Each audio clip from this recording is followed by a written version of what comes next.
Happy Friday, I'm Conor Woodard with your Rookies Weekly Update for the last Friday of February. This week we're talking PlayStation VR 2, Unreal Engine's epic Mars competition, a game-changing color space, hot job openings and resources for job seekers, and stunning featured artists. So grab your cup of coffee or your tea and let's get started. The PlayStation VR 2 was launched this week. $550 and it looks sick. You need to have a PlayStation 5 to run it, so that's kind of a bummer, but the graphic fidelity is going to be so much higher than any standalone headset like Meta's. It's got a 110-degree field of view, enhanced eye tracking, controllers with haptic feedback, and this cool foveated rendering technique that actually spends more rendering resources where your eyes are looking and less in your peripheral vision. This is so crazy, I cannot wait to try one of these. NASA and HeroX are launching Mars XR2. It's the second community challenge for using Unreal Engine 5 to build VR environments for future Mars mission training. I'll leave the link for the competition details in the comments below. Also in VR land, Ben Radcliffe over at Unity posts about NVIDIA's new insane Nerfs VR updates.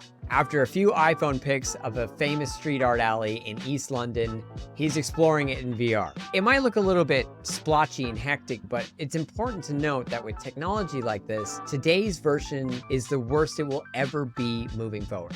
This technology will continue to evolve at extremely accelerating rates. So it's really cool to see what it's doing in its infancy. On the topic of AI, Sketchfab is changing its terms of service and introducing a no AI and created with AI hashtag. Both entities, ArtStation and Sketchfab, are owned by Epic Games, so this isn't a really huge surprise, but it's interesting to see how Epic Games and its many companies are dealing with this new AI wave. Aces might have to make room for a new tone mapping in town. AGX, built by Andrey Sobotka, handles intense values and saturations a lot more realistically than Aces does. This video by 3D VFX Professor on YouTube is pretty damning. Honestly, I can't wait for AGX pipelines to sweep the industry. I think it's going to make everything look a lot cooler. The NBA's new streaming experience enables fans to insert themselves into live games. Now, this is a little bit of a silly example, but it does show how immersive experiences are going to be the trend for brands of all types. Still in Uncanny Valley, but it's pretty cool nonetheless. Another demonstration of this emerging technology was posted by Andrey Tymoshenko. It's a web AR experiment built by XRArchitect. The bubbles destroy the shoe, and I think it's pretty cool. In rookie news, the 13th annual Rookie Awards are open for submissions March 7th. You must be an aspiring student, a self-taught artist, or a hobbyist with a passion for creative media with less than 12 months relevant industry experience. You gotta check out the new trailer on the Rookies YouTube channel. It is super sick.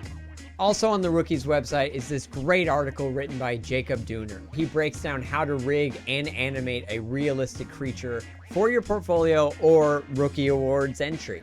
It's a really detailed article with a lot of resources in it.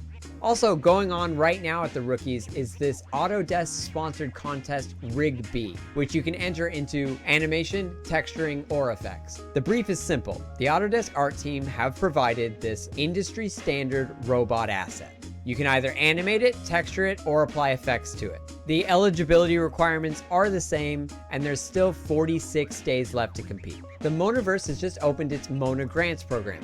If you haven't heard of the Monaverse, it is a Unity-based social 3D metaverse platform.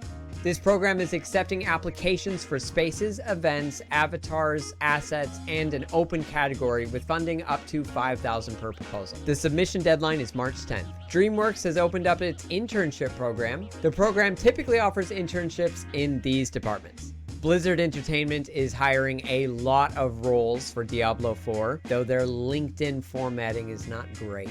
Roles in design, production, art, and engineering. It's a brand new studio in New Zealand called Floating Rock, who is looking for production managers, generalists, groom artists, lighters, compers, and they're also going to be hiring asset artists and animators soon. Fuse Effects is looking for a CG modeler. Next Level Games is looking for a senior environment artist. PlayStation is also looking for a senior environment artist, as well as a 3D scan artist.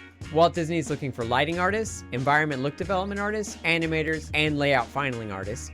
Rockstar is looking for technical artists at all levels. Improbable is looking for a level designer. EA is hiring a senior environment artist that can do photogrammetry. Aquent is looking for environment artists. Amir Satvat has just updated version 3 of his community jobs package. This package is designed for people looking for game jobs and includes a lot of helpful resources like a resume template, a cover letter template, an interview prep guide, and more. Of course, this is a supplement to the Games Job Workbook, which again has over 14,000 openings and 400 companies. The link to that workbook is in the comments below.